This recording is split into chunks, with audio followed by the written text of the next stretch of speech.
Support comes from Gemma, architects, planners, and designers seeking to bring joy to their clients and communities. Details at gemastl.com.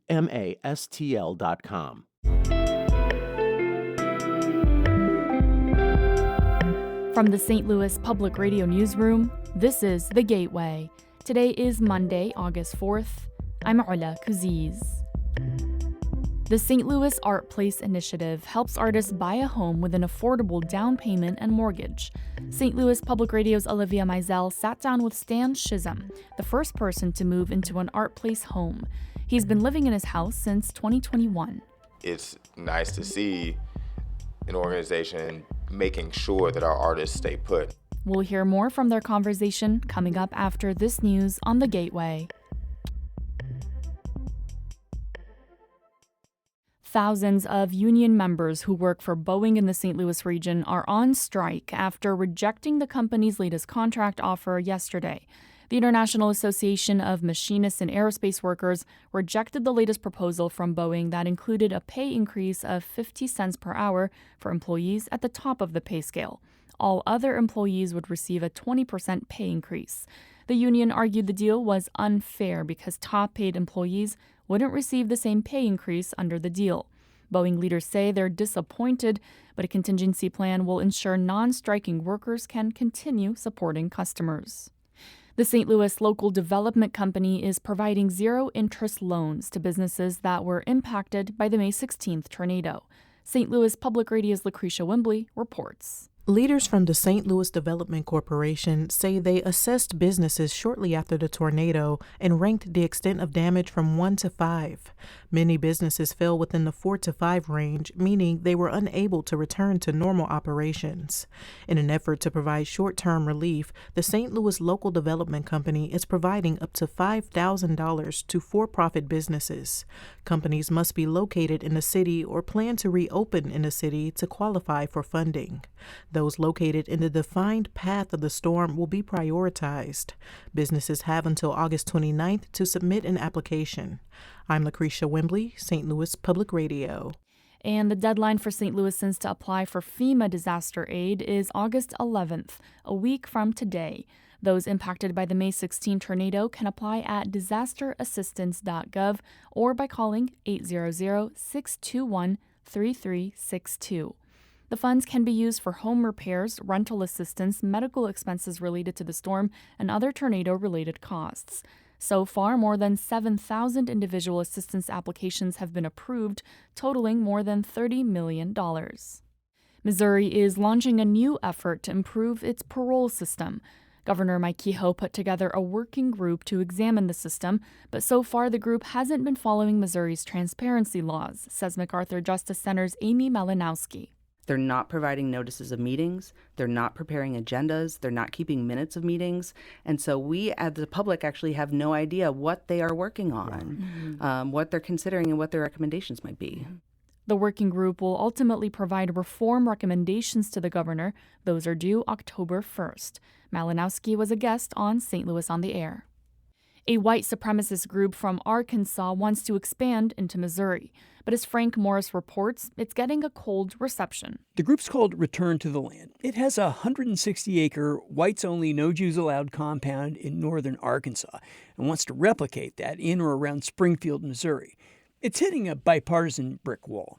Republican state legislators and the Attorney General have spoken out against the idea. Springfield City Manager David Cameron says he hasn't seen a formal proposal from the group, but the answer is no. We're building bridges here. We're not looking to do anything that would tear that down. And so there is no part of that conversation that we would welcome. Cameron says he's confident that zoning restrictions in Springfield and the surrounding county would legally stop a whites-only enclave. He's less certain about the surrounding counties. I'm Frank Morris. The Francis Howell School District superintendent has resigned just 2 weeks before the start of the school year. A statement from School Board President Stephen Blair says Mike Dominguez resigned to pursue opportunities that meet his family's needs. Dominguez most recently served as superintendent in Kansas. In June, district officials said Dominguez's start with the district was delayed due to, quote, unforeseen circumstances. Mark Delaney will continue to serve as interim superintendent as the district readies itself to welcome back students for the new year. Meanwhile, Normandy Schools Collaborative hit the pavement Friday to make sure families were enrolling their students for the upcoming school year. St. Louis Public Radio's Hiba Ahmed tagged along. Carlton Brooks is knocking on the door of one of the many homes in the neighborhoods around Washington Elementary School. He's the Chief Financial Officer for Normandy Schools Collaborative District. The goal is to get as many families enrolled in time for the start of the school year, which is just around the corner. In order to pay our teachers and educate our children successfully, we've got to have good enrollment. The numbers of students in our community, we've got to see them coming out. The district lost its full accreditation back in 2012 and has been working since to improve. Boosting enrollment and attendance is a key component to achieving full accreditation, a goal its leaders are determined to reach. I'm Hiba Ahmed, St. Louis Public Radio.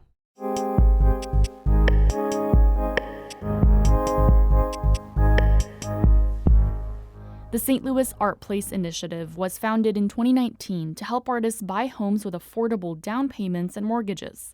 Its goal is to build at least 20 such homes in the Gravois Park neighborhood. So far, 2 artists are living in Art Place homes, and the nonprofit plans to complete 6 more houses by the end of the year. St. Louis Public Radio's Olivia Mizell sat down with the first person to live in one of these homes. Visual artist and musician Stan Shizem, also known as 18 and Counting, says the home has provided him with stability since he moved in 2021. It's been great. I mean, it's nice to not have to rush, certain things. I've had this conversation with a handful of other artists, homeowners, in various ways and various styles, and it's always a work in progress, and that's kind of the beautiful thing about it. It's like not feeling like I have to hurry to get certain things done. Still just kind of seeing how it works and kind of building on it, kind of treating the whole space as kind of a living project in its own. But the stability is also, it's been awesome. How has having this house helped you personally and professionally? I weave those together so much. Professionally, it's just nice having space to dedicate different tasks and different practices to a specific space without having to shift things around so much to take on different projects. Sometimes at the expense of cleanliness, I just have a place to just keep it moving and do the next thing.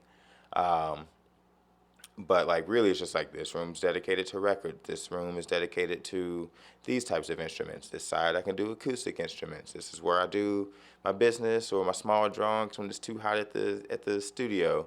And then I guess professionally or personally, it's helped a ton. Just my family stayed with me for a couple years. My friends, when they're coming to town, they've got a spot.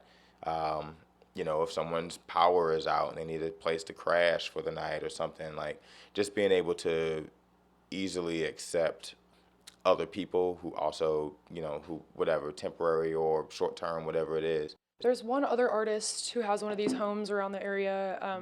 Do you know them or not really? Yeah, I do. I mean, yeah, I feel like that's kind of the interesting thing about it. It's I'm the first one of what's slated to be 20, unless they've changed their numbers. I know they're definitely building. They're definitely making the spaces. I'm fairly confident that the folks who will end up getting the other homes will very likely be someone that I cross paths with, someone that I know, just because that's just the nature of the work that I do. But I just know I'm going to be surrounded, every couple blocks or a couple on each block with, and if it is someone that I don't know, then it's someone new to meet, and that's also a part of it, is kind of growing this community and in the long run, as it fills up, collaborating with and helping come up with ideas for different public projects, different things in the neighborhood, or whoever, or who knows what may happen. The Art Place Initiative, beyond how it's helped you, just what are your thoughts on it as a program in general? I mean, it's amazing. When you hear it, it's like, whoa, have I heard of that before? Is anyone else doing that? It's nice to see an organization making sure that our artists stay put. Arts are always kind of this weird magical thing that fits into everything, fits into every topic, but isn't always considered the most important. And I can understand that to some degree. But to have someone say, yo, these people are important and we need them to stick around, or else they will get really good at what they do and then go to some other bigger city. You just become even more committed when you have a place that you're invested in, a place that you're going to evolve, your family's going to evolve around. That was artist and musician Stan Schism speaking with St. Louis Public Radio's Olivia Mizell. Visit our website at stlpr.org for more on the Art Place initiative. Our Jessica Rogan edited that conversation. The Gateway is a production of St. Louis Public Radio, a listener-supported service of the University of Missouri St. Louis. Music is by Ryan McNeely of Adult Fur. I'm Ala Kuziz, and from the St. Louis Public Radio newsroom, this has been The Gateway.